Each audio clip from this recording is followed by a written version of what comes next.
Good afternoon. Welcome, welcome.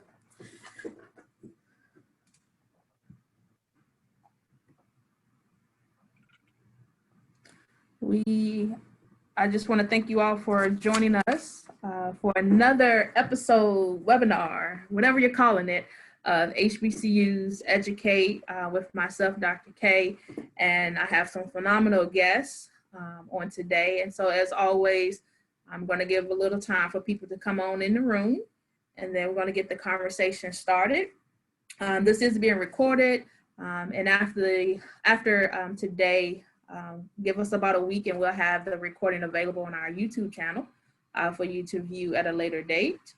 Also, we'll have Q&A towards the end of this conversation, and so feel free to utilize the Q&A option as well as the chat option to either give kudos, comments, and or your questions. And we're going to answer those directly once we get to the Q&A portion of our conversation today. So once again, welcome. And we're going to start in about 2 or 3 minutes.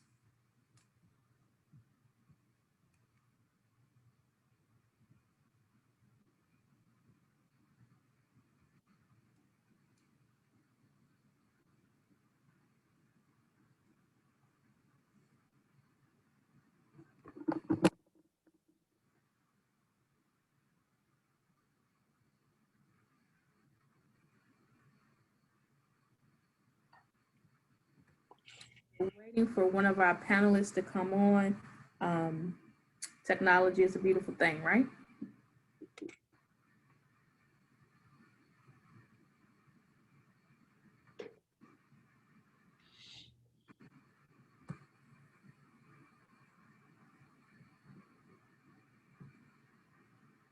I think I might have, let's see.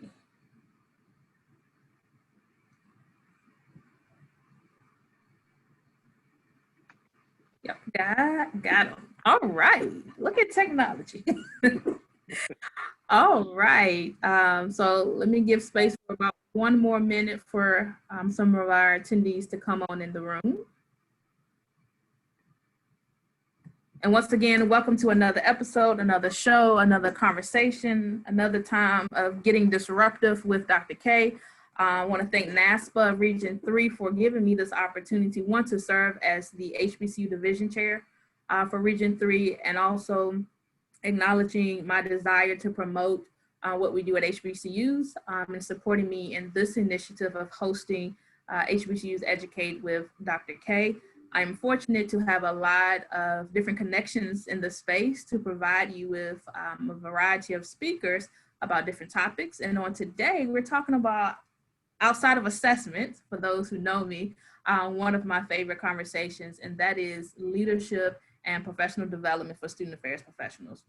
And so we're gonna get right into the conversation. As always, wanna give honor and appreciation to all historically Black colleges and universities since the beginning of 1837 with Cheney University out in Pennsylvania. Now, let's get into who we have today. So I just want to say, and I know I probably say this every time I get on here, we always do a prep call.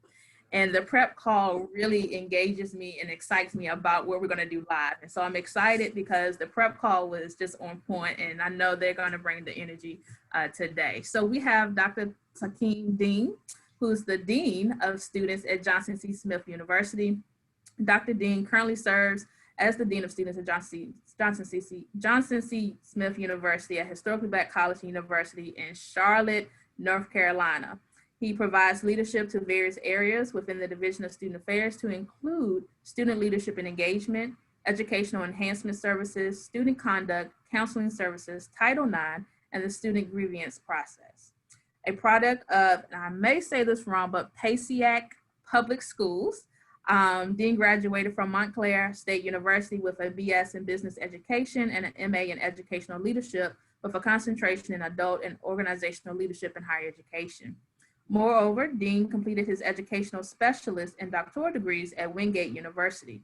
Nationally, Dean has served on networks within the Association for College Personnel Administrators, also ACPA, Within ACPA, he has served as co-chairperson of the PAN Mentoring Foundation and Awards Committee.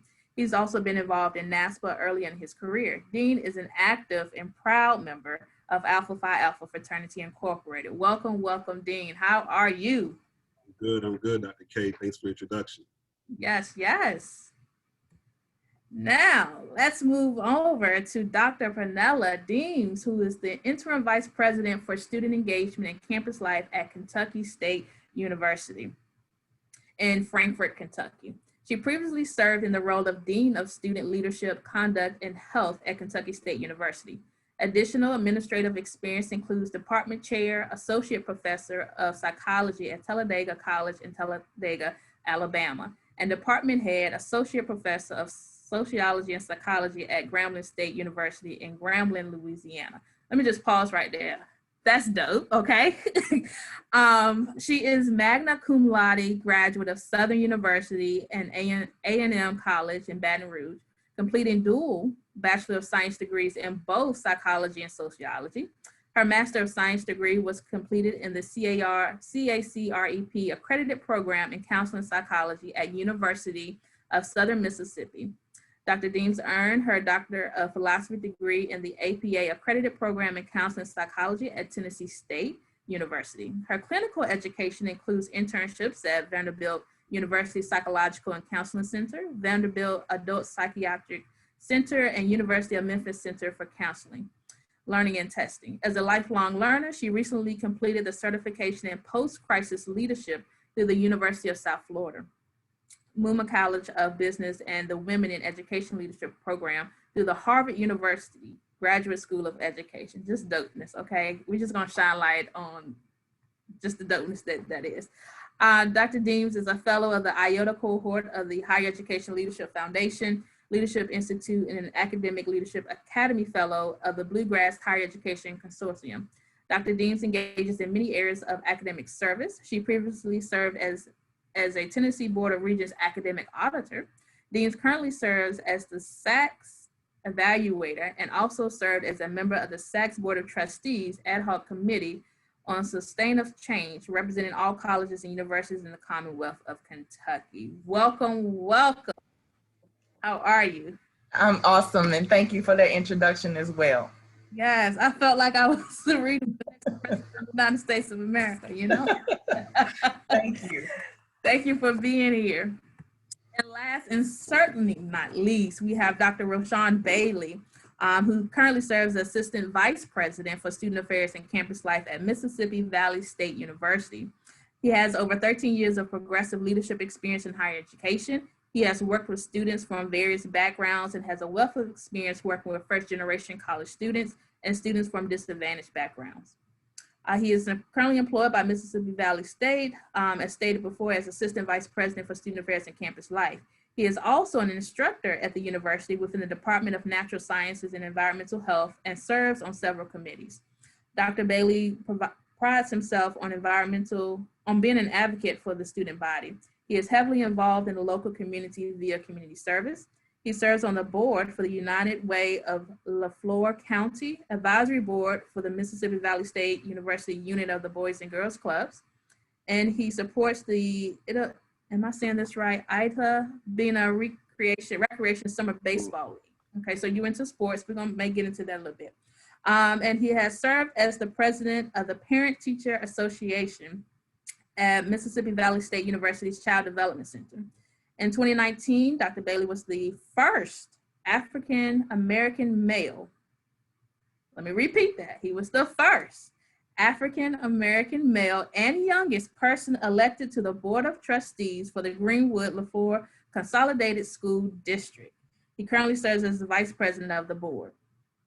He attended Mississippi Valley State University on an athletic scholarship, and in 2007 graduated with a Bachelor's of Science degree in chemistry. He furthered his studies at Mississippi Valley State, obtaining a Master's of Science degree in bioinformatics, and he earned the PhD degree in Higher Education Administration from Morgan State University in Baltimore, Maryland. Welcome, welcome, Dr. Bailey. Thank you so much, Dr. K. Of course, it's a pleasure to be with you all. Yeah, we got some heavy hitters today to talk about this conversation, so let's get right into it. So the first topic, conversation, question we want to pose to you all is, how did you get to the space of wanting to work at an HBCU?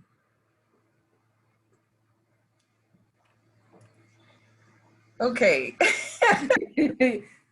I think for me, I like to go back to when I first got on the HBCU campus as a young person. My sister is 10 years older than me. So when she went to college, that was the first time I was on one. And my parents are HBCU alums. So I'm actually second generation. And I just love the space from since being young. And then just having the opportunity through my career. I'm currently serving at my 4th HBCU, and it's just a part of my purpose. It's a part of who I am. And so I'm at home at an HBCU. That's powerful. At home. I think for me, when I applied to college back in high school, I did apply to 2 HBCUs, was accepted. And many people don't know, I think it was God that kept me home in New Jersey. My godparents who raised me both passed away with my first year of college. And so, I had aspirations, to go to an HBCU. However, I knew in my collegiate journey that while I wanted to become a school teacher, I knew that once I got into higher education, that I knew I would work at HBCU. I wanted to be in that space. I believe in the mission and the work that we do in these spaces.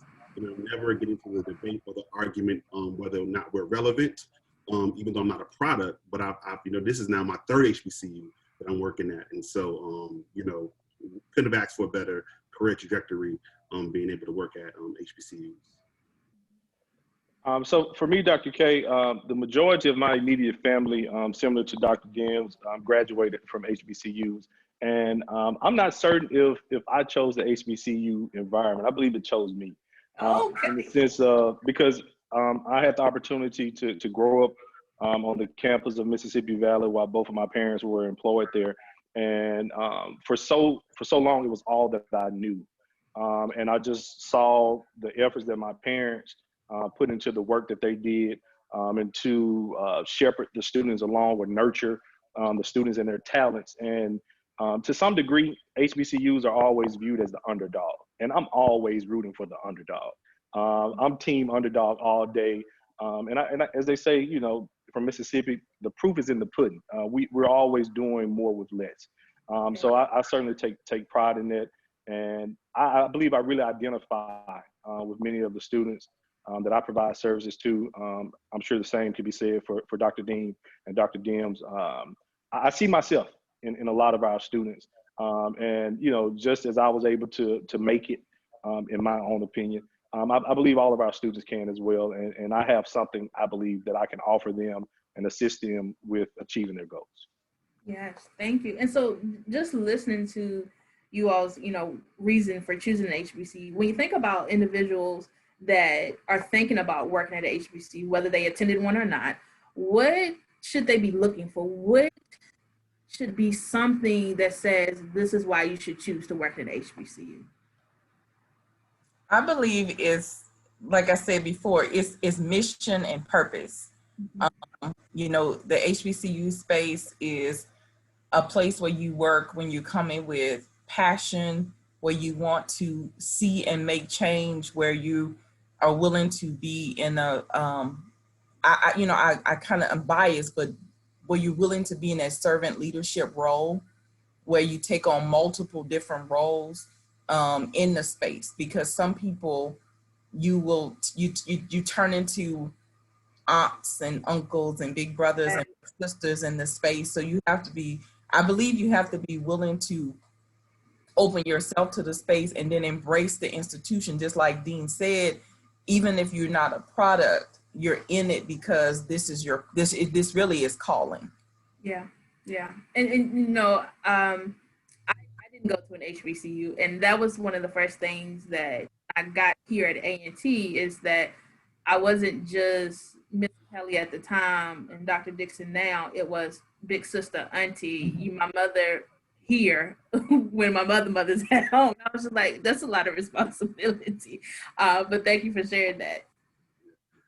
I think about the 3 C's that's very different than other institutions: the care, compassion, and concern we have to have for our students, our colleagues, and the spaces that we're in, right? And so, Dr. Bailey talked about, I think he alluded to, us kind of being underserved and, not looked at first or whatnot. So some of our infrastructures are not where they should be, but we have to care for them in a way that other institutions may not have to care for their infrastructures.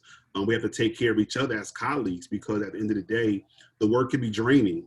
You have to understand that you're not going to work from 8 to 5. Your work schedule may be very different. You may not start working until 5 because you're in meetings all day and doing other things. But you have to be able to have that care, compassion, and concern for the students, because some of them come to our to our spaces, our campuses, without that support, and so we become that support. Right. So we're the educator, we're the nurturer, but we're also that listener.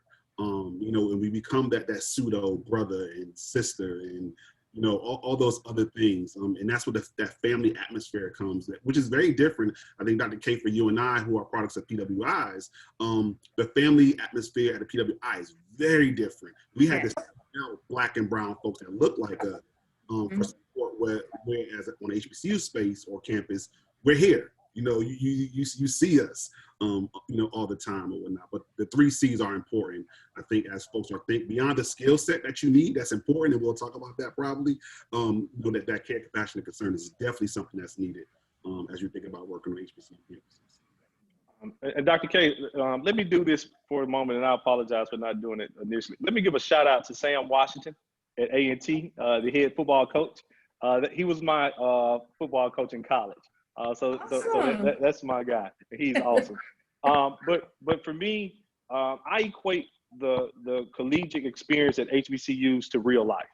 That's just plain and simple for me. Identifying your purpose, challenges. We have a host of challenges at HBCUs, and not all are bad, but that equates to life. Nothing in life is going to be smooth sailing. Having an opportunity to have an impact. Teaching everybody how to persevere in spite of. And then, at the end of the day, we do it for the culture. Understanding Black excellence, understanding the need for diversification, and of course, having a respect for diversification, a respect for the various cultures, and a willingness to learn about other cultures and interact with other cultures.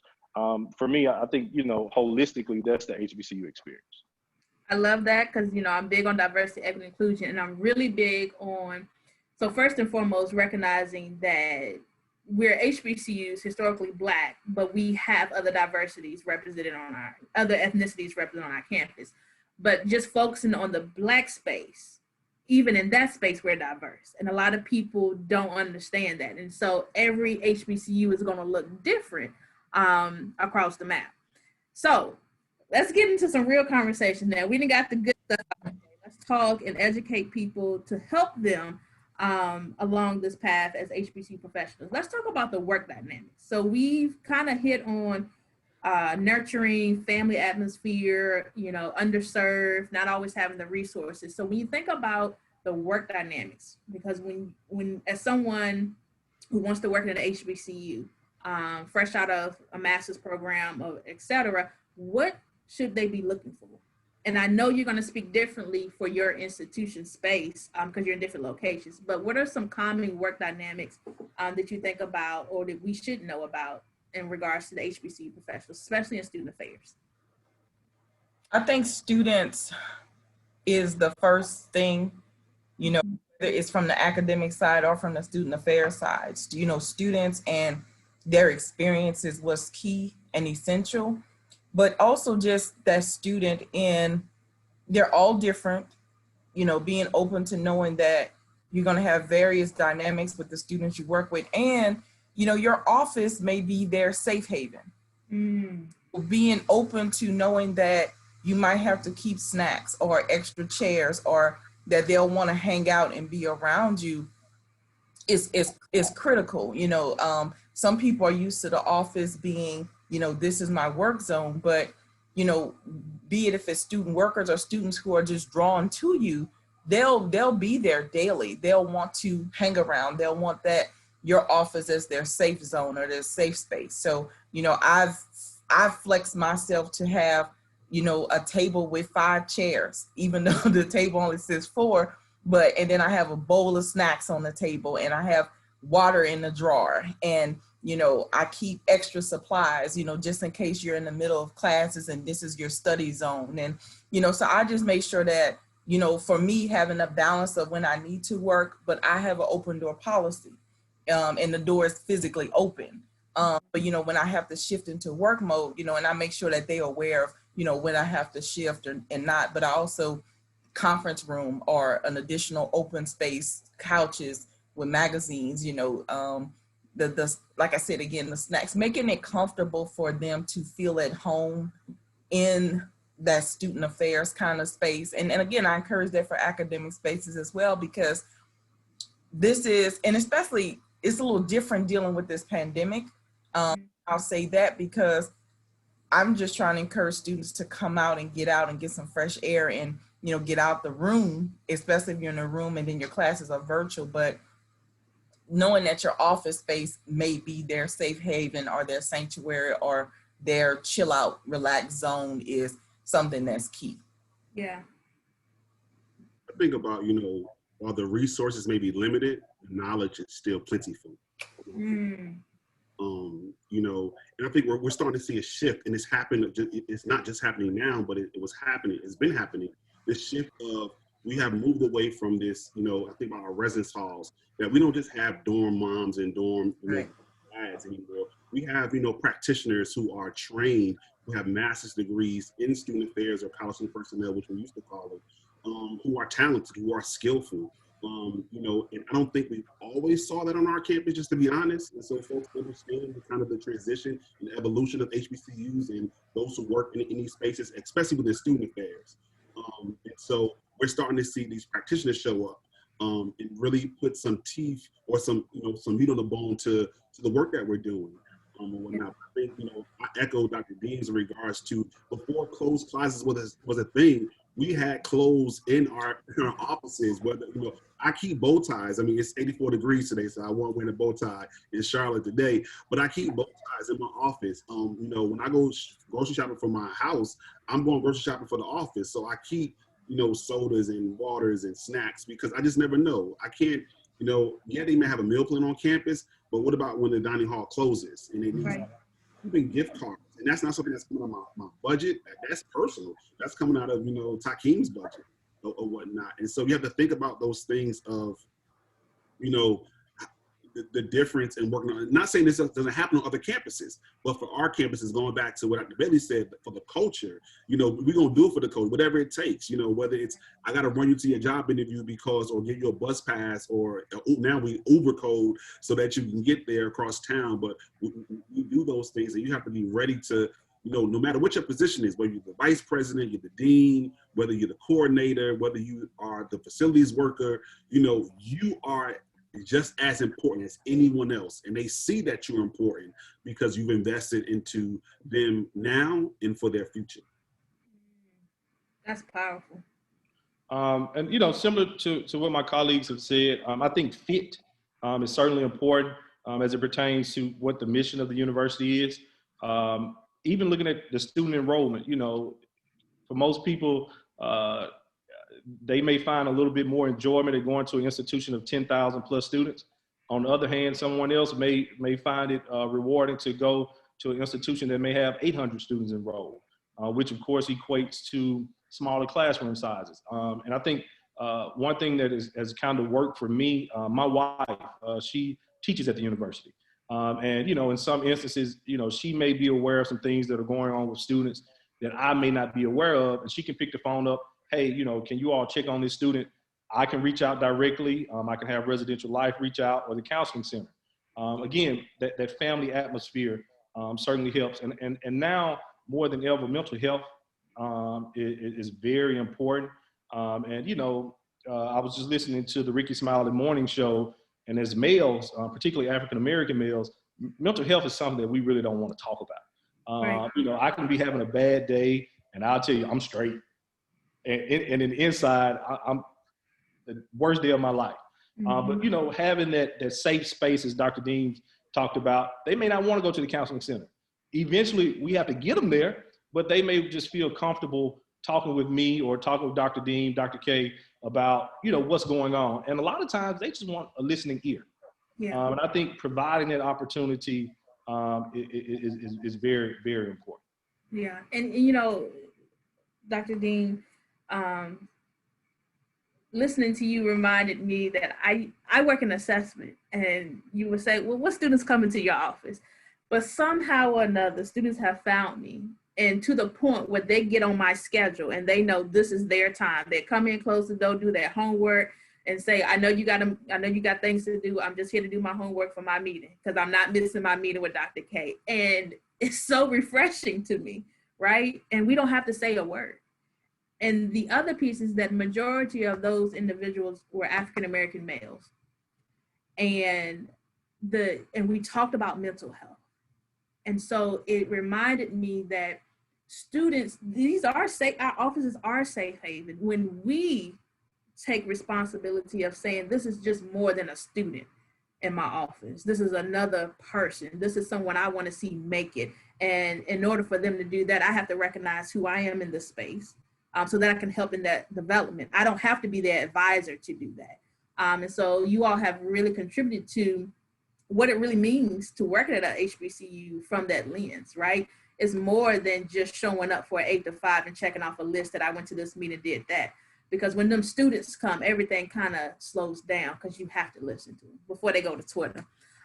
So I want to be mindful of the time, but we got a lot of things to discuss. So briefly, I read your bios, and you all have come from different backgrounds, even to, bioinformatics. I don't even know what that is. But when you think about your educational background and now being in student affairs, can you briefly talk about how you bridged that gap? I think for me, sometimes I start off talking about coming from the academic side to the student affairs side, because I was a department chair twice at 2 HBCUs before coming on to KSU as Dean of Students. But education-wise, you know, my doctorate is in counseling psychology, and all of my training was at University Counseling Center. So in actuality, I actually came from affairs and went into academic affairs, and then coming back home to student affairs. So, you know, that's really the truth of what my trajectory is I actually really started in student affairs and then went into academia, teaching psychology. And then at some point I was like, in a community college, and at some point I was like, I'm ready to get back in that HBCU space, and then shifted into administration from the academic standpoint as a chair, and before coming over as Dean of Students. So Yeah, that's dope. I was always fascinated with red pen and chalk, so I'm dating myself a little bit. So I always wanted to be an educator. I wanted to be a school teacher, and that's what I went to college to become. But then something happened. You know, I became an RA because, you know, came from a poor family and needed free room and board, so it made sense. And I think about those teachers that I had along the way, in K-12. But I often think about, you know, when I approach podiums, and I often think about teaching and also, you know, lecturing as that's when I'm on stage. That's my Broadway moment or whatnot. But I think about my pastor, Reverend Dr. Calvin McKinney, who I've taken a lot of notes growing up under his leadership of just how he interact with other people. And those things helped me, you know, as a practitioner and as an administrator in higher education. But also experiences I had along the way, conversations that I've had, such as with my colleagues on the call today. I think about, you know, Dr. Deams and I having some conversation, you know, when we were at health. And it was at first started, you know, as a joking conversation, but we got really serious about our future and things that she was looking to do and things that I wanted to do, and how we've seen those things manifest, especially for her, really, really quickly after that conversation or whatnot. But, you know, as I think about the diversity across the landscape of HBCU leadership, especially with the student affairs, is very different. And so people are not coming from the traditional route, right?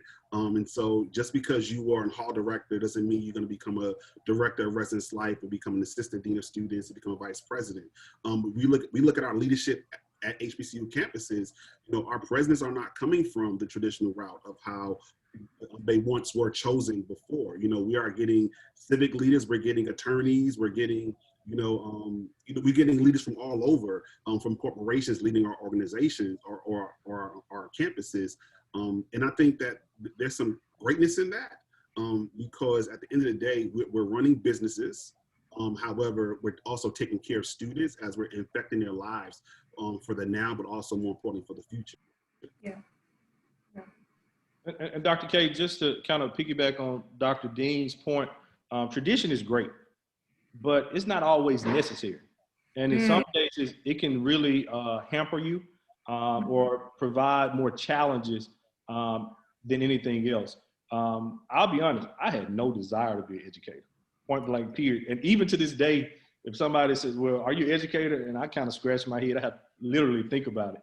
But of course, being a student athlete and majoring in science, initially I was intrigued by research or going into the pharmacy side of things. However, it really dawned on me during my college years that student athletes had a label, or there was this misperception of dumb jocks. My college roommate was a 4.0 student, and by no means do I measure up to him. And again, when I attended Mississippi Valley, we had the highest graduation rate of student athletes in the SWAC, if I'm not mistaken. So that was something that really resonated with me. But then, they say the apples don't fall too far from the tree. So, with both of my parents working there at the university, I started working with TRIO programs, eventually becoming a director for TRIO there in Baltimore at Coppin State, and then here at Mississippi Valley by writing a grant. And, just seeing the impact that such a program had on the students that it served.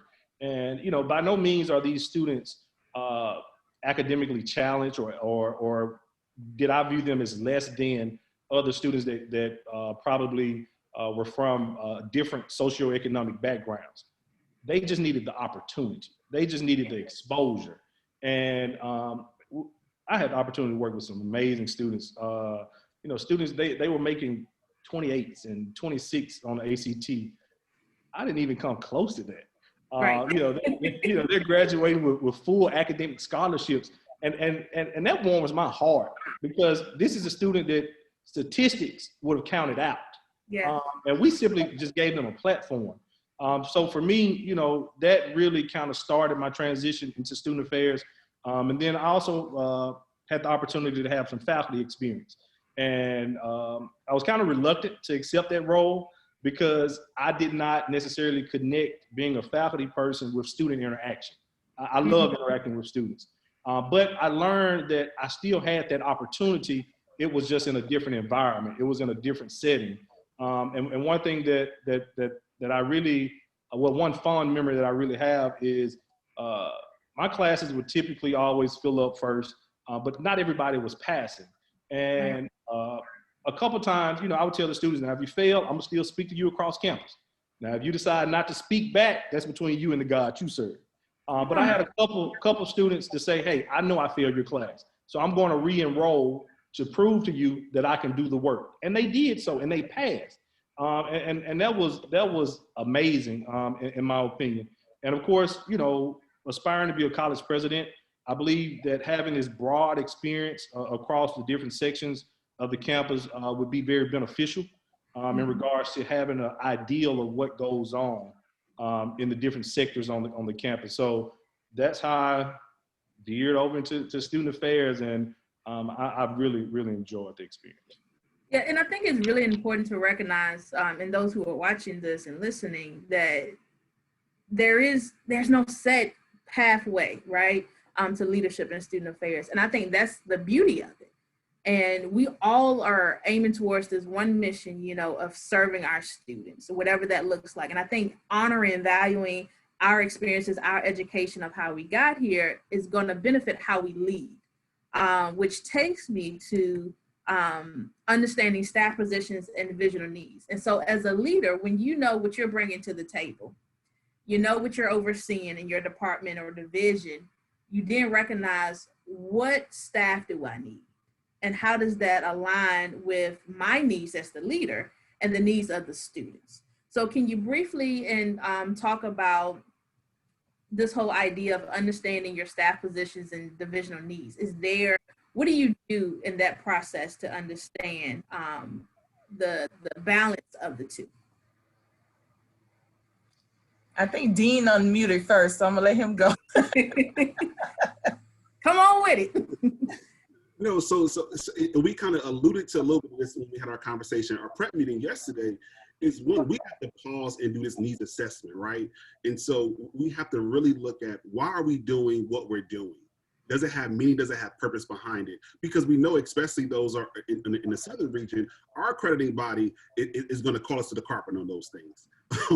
And so we have to understand that, why do we have this role? Do we have the right person in the role? Does their skill set match what is needed? And if it doesn't, how do we have that conversation about where else do we see you on the campus, right? And not as we're going to coach you out of a job, but maybe just a different responsibility. But so looking at our students change every semester. People say every year. No, every semester they change, because you get transfer students in the spring semester. You get first-time freshmen in the spring semester. So their needs change. We're seeing an increasing number of non-traditional age students on our campuses. Our graduate programs are growing on our HBCU campuses. And so do we have the right individual? Because the person who can work with a first-year student may not be the person who can work with an adult student, who may not work with a graduate student. And so we have to look at that. I think student affairs, the traditional structure is not traditional anymore regarding the departments and the units that encompasses our divisions. And so we have to be, and I'm going to use your word, Dr. K, we have to assess. We have to assess the things that we're doing, because if we don't, then we're doing it because we want to do it. And we got to take ourselves out of the equation and making sure we're doing the right thing for the life of the institution, and more importantly for the students, but also think about our staff, because hopefully, the entry-level professional, when they get their position, they don't want to be in that role forever. And so how do we help coach them to other opportunities within their career trajectory, whether it's on our campus or another campus or in another area of life? But we have to continuously assess those things. We have to become better at that. Because assessment is, evolving, and we can't be scared of it. And I think oftentimes we're a little afraid of assessment, hearing that word, but we can't be afraid, because that's what's going to help keep our doors open and show that we're truly doing the work that we're called to do, because it's meaningful and purposeful, and it's not pompous. I approve that message of assessment. Thank you. and I just want to jump onto where Dean said that equation. And so in that equation, we just have to make sure that common factor equals student, because sometimes we think about self and, our needs. And I get that that's important, because, we're coming in to serve, but we're also coming in to learn and grow and develop. And so when it comes to talking about things like staff and divisional needs, sometimes you really need people in there who have a purpose. And so their purpose is higher ed, student engagement, student affairs, serving students, be it their purpose may be counseling and mental health, it may be res life, it may be student activity. So you have people who have a direct purpose. And sometimes you need pulse. You just need bodies in the house. So even when somebody comes, and part of it may be that people may not know their purpose or how they fit into the scheme of things. So you may have people who come in and say, hey, I want to work, I want to do something, but I'm not sure how I fit into student affairs. So they come in with a pulse, and you got to shift that pulse into a purpose. And so I think you get a little bit of that sometimes. And so one thing when you're talking about just, the staffing needs, even as a leader, I need people who are smarter than me. I need people who area expertise that's greater than mine. So, my team was having a conversation about homecoming, and they're saying, oh, let's get so-and-so and so, or let's get so-and-so and so, let's get so-and-so and so. And I'm just sitting there listening, and there's like, VP, you don't like that? You don't like these people? I said, I don't know these people. I say, but you all are 20 in your 20s and 30s. You know what the students like. I just have to sign an approval form, you know. I say, so you all excited about it. You know it. You know, I say, if it's up to me, they're going to be listening to Roberta Flack and Lionel Richie, and I don't think they want that. But, you know, it's like I need people who know the culture and, you know, the student level of it, and know how to dress and how to pick out outfits for homecoming, you know, all that kind of stuff, because I can't do that. You know, I wear every day. They need heels. So, you know, I need to make sure that I have a team who is well-rounded enough to support me and support what I'm trying to do. That's powerful. First of all, let me say, pulse to purpose.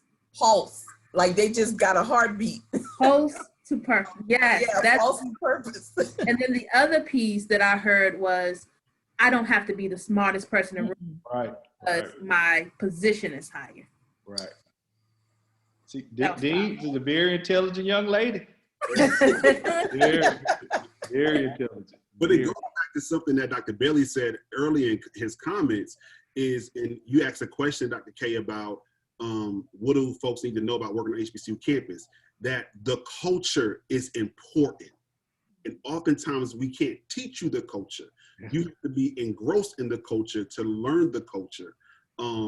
You know, because I don't think any, you know, doctoral programs or graduate programs any of us were in really, even I know Dr. Bailey is a graduate of Morgan, that talks about the culture of these like traditions that happen, such as homecoming and, you know, coronations and convocations. However, going back to purpose, we can't be so traditionally tucked that we have no purpose that's driven. Come on, Dean. Come on, Dean. Listen, let me go get my offering plate real quick. Come on, Dean. So, yes. But I think those traditions are important, right? Because I think about, even from the PWI lens, is that there were some traditions that I just didn't get, you know, going to PWI. I was like, that's not me, you know, because culturally it wasn't relevant. However, you know, at the HBCU, I'm like, okay, my first HBCU homecoming when I was working as an entry-level professional, I had more fun than the students. You know, that was the homecoming committee, because I didn't have that experience. But I think learning the culture is truly important as we think about working in these spaces. Yeah, culture and climate, definitely key. So kind of moving in and still giving honor to time, the investment in staff, infrastructure for professional development. What does it look like? What does it need to look like to build an infrastructure for professional development among student affairs professionals at HBCUs? So I think first we must realize, and please forgive me for saying this, that student affairs is not for everybody. Everybody is not cut out for this work. You know, sometimes it takes us a month, sometimes it takes us 2 weeks to certainly realize that. But I do think we have to be intentional as it pertains to our hiring practices, those persons that we select, and even the professional development that we decide is important for our staff. And again, I think it's going to be based on outcomes. You always want to tie your student outcomes to whatever professional development that you believe your staff would be beneficial to your staff as well as the institution. And I always, you know, charge my staff with finding professional development that works for you, because I'm not always aware of, you know, where you might be short in an area or where you may need some additional help. But again, you know, with us being limited resource institutions, we have to search high and low for various professional development opportunities where we can, you know, certainly get the most out of the opportunity, a bang for our buck, as they say, and even, you know, just making sure that our institution has membership with the various student affairs organizations, as well as our student affairs professionals, because just as we're here today, our various student affairs organizations, they offer a host of professional development opportunities that can be extremely beneficial. Yeah, and I want to say really quickly, in my perspective, there's a difference between staff development and professional development. Staff development is for that particular job. Professional development is beyond the job. Right. And a lot of people get that messed up. And Dr. K, you know, I think in student affairs, many of the positions or even the division is very fluid. So, you know, hiring somebody that can only do one job, you're really setting yourself up with some issues. And having somebody that's versatile or able to adapt and just being open to learning different roles can be extremely beneficial.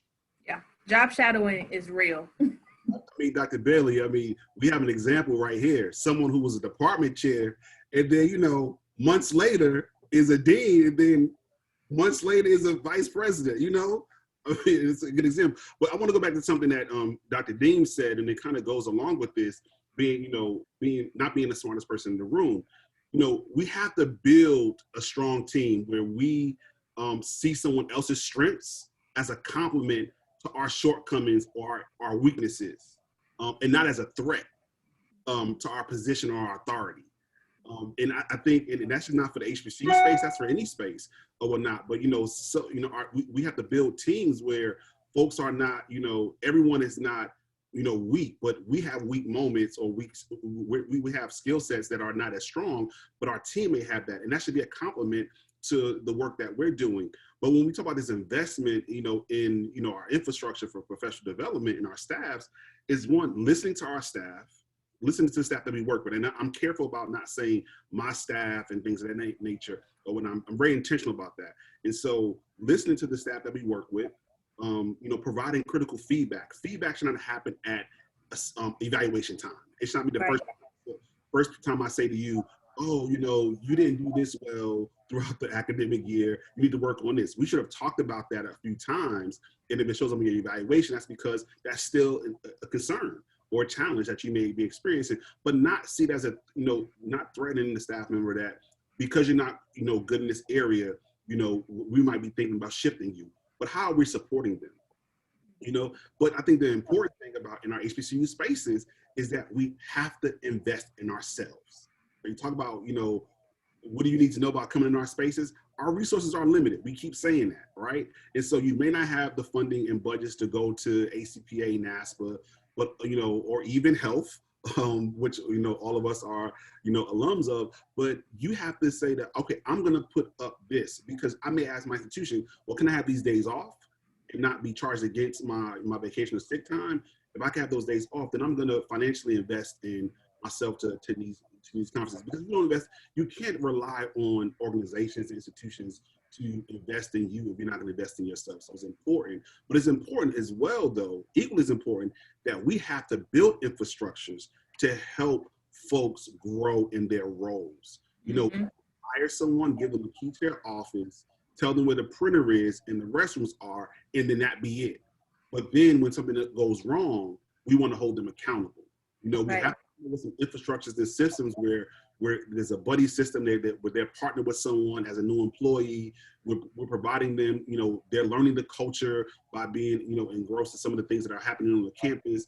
We're, you know, we're allowing them to go in spaces so they can learn about other units, you know, throughout the campus or whatnot. We have to make that investment as well, because we're not doing the institution or the person any good. We just want a worker, not a practitioner.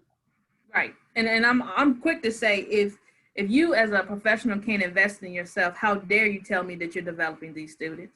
What are you developing them with? Because you don't have the tools or skills to do it, because you're not continuously investing in providing opportunities for yourself to be developed. I know one of the things here at A&T, because a part of my role is professional development for the division, and with our senior leadership, we are reading the book, 5 Languages of Appreciation in the Workplace. And so in today's conversation around that is, we can't truly appreciate anybody or anything until we know how to build relationships with them. If I can't build a relationship, first and foremost, if I can't understand who I am, that self-awareness, I can't begin to build a relationship. And if I can't build a relationship, I can't begin to appreciate you, to even ask you, what is it that you're passionate about, so that I can shape your work experience around that. Because I know that's going to increase staff morale. That's going to increase the innovative ideas that you bring to the table. That allows you to be, or give a voice to the table when we need it to come. And so I'm really big on that. And you talked briefly about performance evaluation. So I already know, given time, we're going to have to come back and do a part 2. I'm just going to go ahead and tell NASPA Region that we're going to do a part 2. And I'm going to bring you all back because performance evaluation can be a separate. And so we won't talk about it, but we're going to talk about it. Not today, but we're going to talk about it, right? We're not going to talk a lot about accreditation to HBCUs, but we kind of mentioned it in some of the conversations around assessment. And so for me, and I'll just say this briefly, when you think about accreditation in HBCUs, we are always in the news negatively. Mm-hmm. But I also know in my space, people will highlight what they want to highlight. And if we don't get to the story first, somebody else is going to tell it. And that's been the case for us. And a part of accreditation is assessment. And when we make assessment part of the culture, because assessment is a culture, it begins to become embedded in our practices and what we do. And so accreditation doesn't become scary. We don't wait until a year before accreditation to happen for them to come visit that we start doing assessment, that we do it ongoing. And so I'm thankful that I'm in a space where I think I'm one of few people that do student affairs assessment in the HBCU arena. And so I have the luxury of being able to have conversations with HBCUs, different divisions of student affairs to build that culture of assessment, which I believe taps also into how you all as leaders, senior leaders at your institutions are saying what you value, not only just for your staff, but for your students. So once again, we're gonna do a part 2. Okay. And we're going to tap to that because this is a big topic as it relates to leadership, because your leadership determines how all of this assessment and accreditation is going to play a role in student affairs. But I definitely want to get to this. I want to get to a call to action. And so with some last statements from you, what are 1 or 2 strategies that you would tell student affairs professionals at HBCUs as it relates to either moving up the ladder in student affairs or just professional development in general? So Dr. Bailey had mentioned, not knowing just one job, or not hiring somebody just for one job. And, I think about the whole piece about cross-training. I had an opportunity, just working with my staff. And I tell them, I say, I'm hiring you in to be director of the counseling center with your PhD. But when we have homecoming, you might be giving out water. You might be the hospitality room for the celebrity. You might be punching tickets. When we do move in and move out, you might be walking around with the checklist, seeing if the room is clean. We have certain events in student affairs that turn into all hands on deck. So I try to make sure that people understand that, and then at one given time, again, I'm not the expert. If we're doing move in and move out, your directions may be coming from the director of residence life. Mm-hmm. If we're doing orientation, your directions may be coming from the person over campus life. And I say, even though I'm VP, I'm going to get a box and give out t-shirts, whatever they tell me to do to make that event move and work and flow smoothly. And so again, that whole piece for me is making sure that the student experience comes first. Let anything that happens, let the water roll off like on the duck's back, and let's walk in agape love at the end of the day. But we want to make sure that the students have a good experience. And, even with this whole cross-training thing, and I thought this was awesome.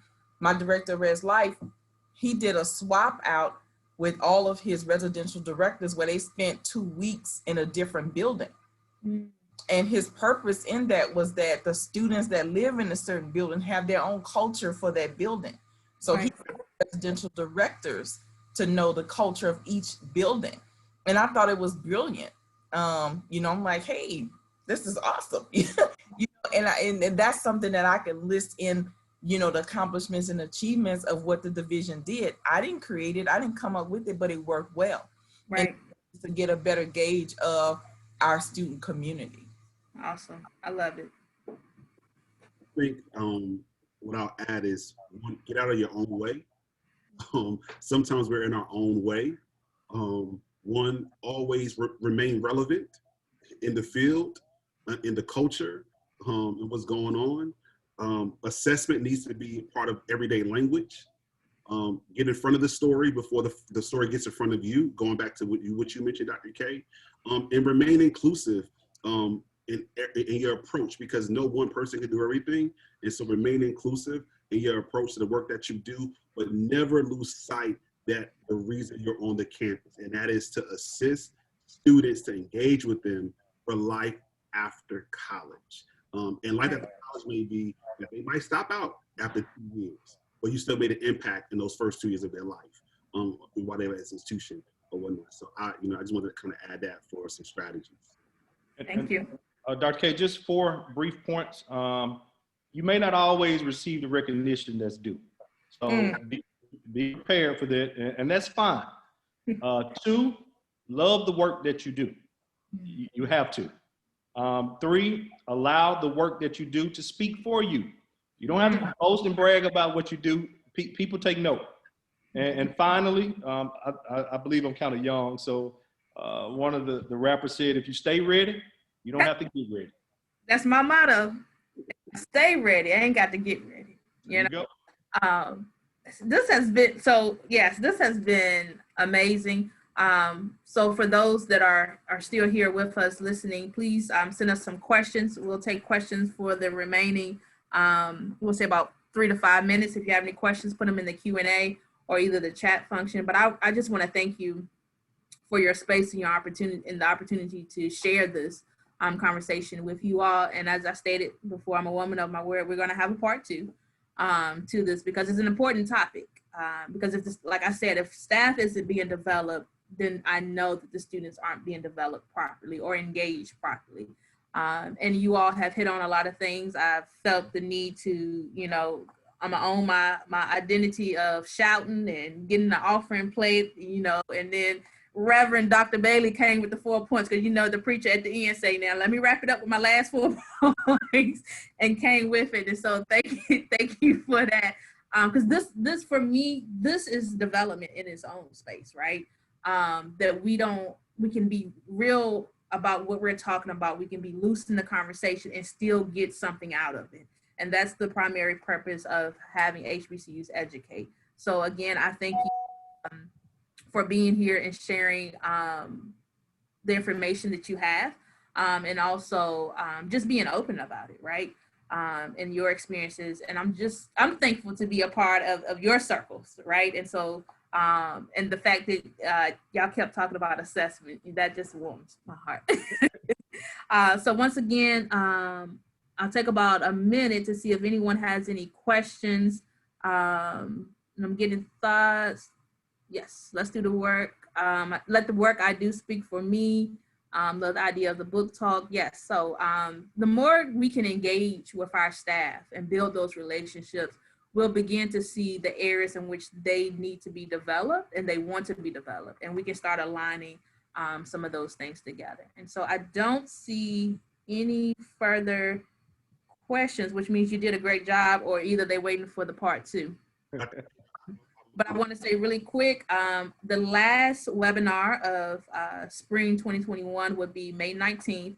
And we're going to be talking about student affairs and the intersection of the advancement office, which is going to be a great conversation. I'm looking forward to that. So as we wrap up from our panelists, do you have any last statements or words of encouragement? I just wanted, not a word of encouragement, but I did want to, shout out the IOTA cohort for Higher Education Leadership Foundation that was held at Miles College.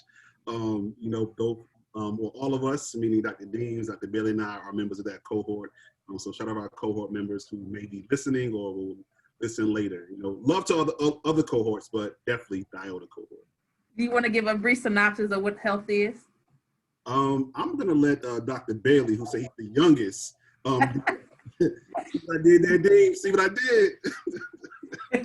That's cool. That's cool. So Dr. K, I will say that health is a form of professional development and investing in yourself. Health, of course, being the Higher Education Leadership Foundation that provides a fall and a summer institute to help develop leaders in our HBCU space, and it's a phenomenal experience. It's an experience, phenomenal experience, and an unbelievable network. And I was just thinking how I had the opportunity to attend the Institute with Dean and Deams, and Dean just talked about how he was talking to Deans about some stuff that manifested. I attended a conference in Florida. Who do I see? Dean. And I was able to sit down and talk with him about some things and some challenges that I was having as a dean of students, to say, Dean, what are you all doing at Johnson C. Smith? When I returned to Mississippi Valley, we implemented that. So, you know, professional development goes beyond the seminars or the roundtable discussions, because Dean, she was texting, asking, where are you? Why aren't you on the call? Dr. K, I don't want those problems. So I did what Dean told me to do. But yeah, phenomenal experience, amazing presenters. Anybody that can go, I certainly encourage you to go. You will not be disappointed. And alumni go back all the time. So that speaks to the impact that health has on all of its fellows. Yes, thank you for sharing that. And I'll just represent for the Zeta cohort of the Higher Education Leadership Foundation. And so once again, thank you for tuning in, talking about— can I just say? Yeah, go ahead. One of the co-founders, Dr. Herman Felton, is our baccalaureate speaker on tomorrow. Wow, yes. At Kentucky State University. Awesome, awesome. I am so, once again, I'm so appreciative of you all being here and exposing different viewpoints as it relates to leadership and student affairs and professional development of professionals. And like I said before, we're going to do a part 2. And thank you to NASPA and Region 3 for honoring, once again, my vision for increasing not only the membership of HBCU professionals in NASPA, but the development of HBCU professionals around the world. And so thank you all for tuning in, and I'll see you on May 19th.